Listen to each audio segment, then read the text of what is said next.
Welcome to Pindar Poetry. We hope you learned something new. You're starting now. Place a red feeder 4-5 ft high in a sheltered sunny area where you can watch. Mix nectar at a 1:4 sugar to water ratio, boil to dissolve sugar, then cool before filling. This prevents fermentation and bacteria. Hang the feeder near perches like thin branches or wires so hummingbirds can rest. Once done, set up a feeding schedule. Refill every 3-4 days in warm weather, less often when cooler. Now focus on habitat.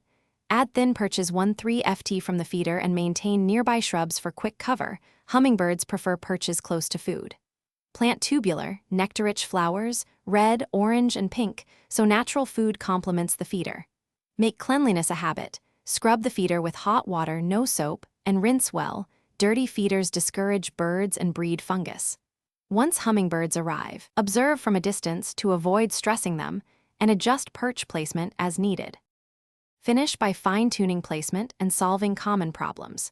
If one bird chases others, add a second feeder 10-15 ft away to reduce territorial fights. Hummingbirds accept multiple sites. Prevent ants and bees with an ant moat and avoid red dye. Clean mold immediately and replace solution.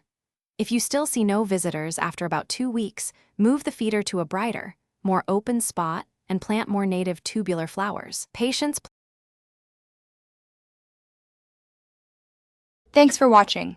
Consider subscribing if we helped you.